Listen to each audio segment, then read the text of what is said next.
一念之間，100個心靈故事。作者蘇十瑩，恩賜與專一。有一隻兔仔，身材好修長，天生就好識得跳躍，所以佢一直以跳最遠嘅兔仔而感到自豪同埋光榮。有一日，森林嘅國王宣布要舉辦運動大會，提倡全民運動。兔仔亦都參加咗跳遠嘅項目，果然又擊敗咗所有嘅人，得到跳遠金牌。後嚟有一隻做體育教練嘅老狗就話俾兔仔聽啦：兔仔啊，其實你嘅資質好好喎，體力亦都好好，只係得到跳遠金牌實在太可惜啦。我覺得咧，只要你好好努力，你應該可以再攞多啲金牌嘅。兔仔聽到就話啦：真嘅？你覺得我真係得啊？老狗就話：一定得啊！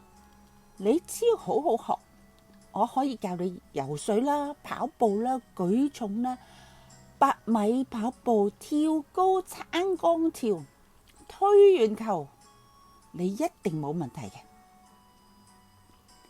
於是兔仔真係開始每日練習其他項目，跑完100米又跳落水練游水咯，又攰咗又開始練舉重，然之後又練跳高啦、推鉛球啦、撐桿跳啦。佢想喺每一項嘅項目都能夠攞獎。第2屆運動會又到啦，兔仔報咗名參加好多項目，但係無論100米、游水、舉重、跳高、推鉛球、馬拉松，佢冇一樣嘢係入到圍，連佢以前最拿手、最穩陣嘅跳遠，都因為疏於練習，成績退步咗好多，喺初賽就被淘汰啦。朋友，上天賦予每個人嘅才能各有不同，但係冇一個人能夠精通所有。學貴於精，唔在於貪心，想樣樣精通，好可能樣樣都搞唔掂。聖經強調專一，勸勉信徒喺個人唔同嘅恩賜上專心一致，因為專心先至能夠心無旁騖，容易達至精通嘅境界。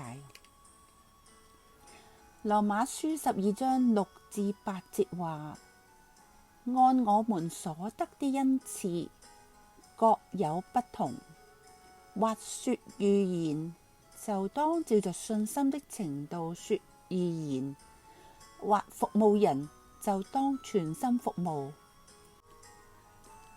或作教導的，就當專一教導；或作勸化的，就當專一勸化；施捨的，就當慷慨；治理的，就當殷勤；行慈善的，就當滿心喜悅。